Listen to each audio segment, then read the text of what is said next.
puzzled expression. She furrowed her brow and adjusted her spectacles.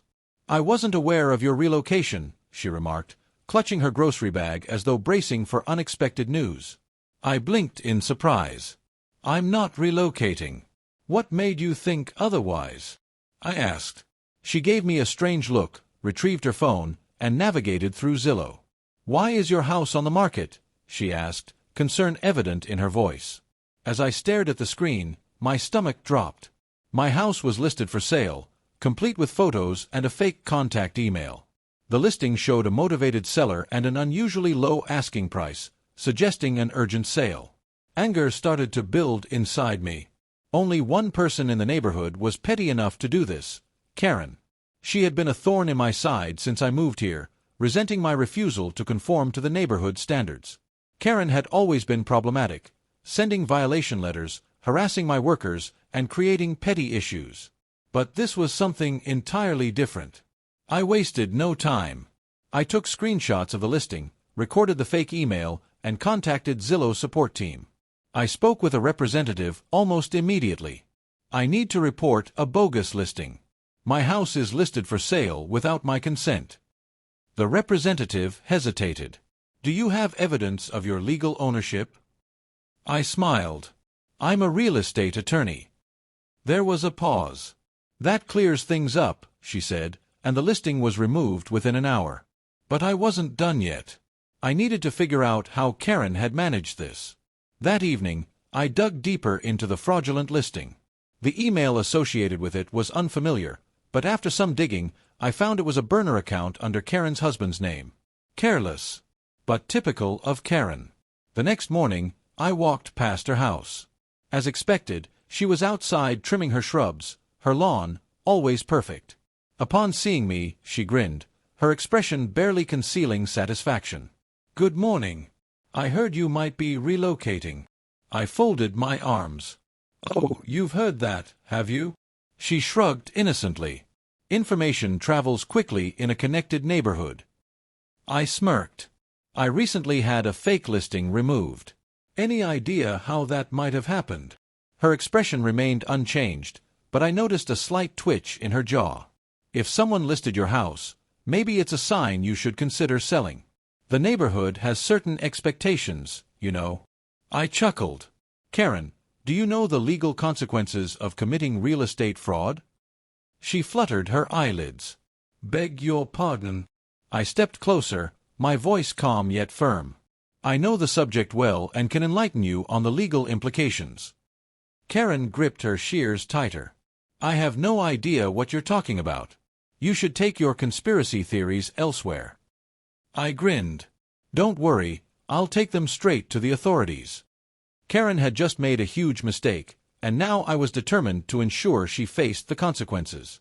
I quickly compiled all the evidence: the fraudulent Zillow listing, the fake email account, and my communication with Zillow's support team. I submitted a formal complaint to the state's Real Estate Fraud Division. If Karen thought this would be brushed off as one of her petty power plays, she was in for a rude awakening. The following morning, I got a call. The authorities had acknowledged my report and were taking it seriously. Real estate fraud is a criminal offense, especially when it involves falsifying property transactions. An investigation was already underway. That afternoon, while enjoying coffee on my porch, I saw a black SUV with tinted windows enter the neighborhood. It wasn't a police vehicle, but the government plates were a clear indication that someone important had taken interest in Karen's little scheme. 2 detectives in suits approached her house. I watched with a hint of satisfaction as Karen's usual smugness disappeared the moment she saw their badges. One of the detectives, a woman in a navy blazer, spoke first. "Mrs. Dawson, we're here regarding a false real estate listing connected to this address." Karen hesitated, clutching the doorframe, then denied any knowledge of the matter. The male detective pulled out a file.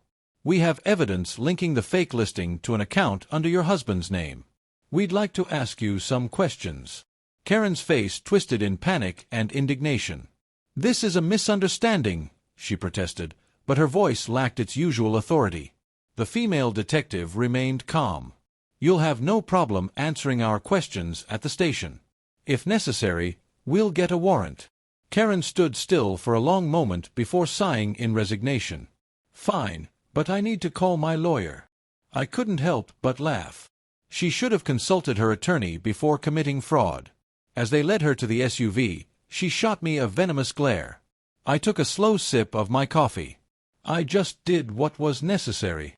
The SUV drove off, and for the first time in a long while, the neighborhood felt peaceful. But this wasn't over yet. Karen had made a serious error, and I was committed to ensuring she didn't get away with it. In the following weeks, the investigation deepened. I was called multiple times to give statements, and I provided every detail of Karen's actions.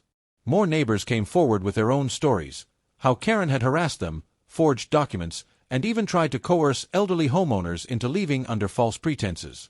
The case against her grew stronger. Then, one morning, I received an email with the subject line, "Notice of Resignation from the W. President." I read it twice to be sure. Karen had resigned, citing personal issues, though we all knew the real reason. She had been forced out due to legal expenses, a civil case filed by homeowners, and the humiliation of her downfall. Soon after, the rumors started. Karen's house was officially on the market, this time, for real. The woman who had spent years controlling the neighborhood was being driven out. The best part? She had no choice.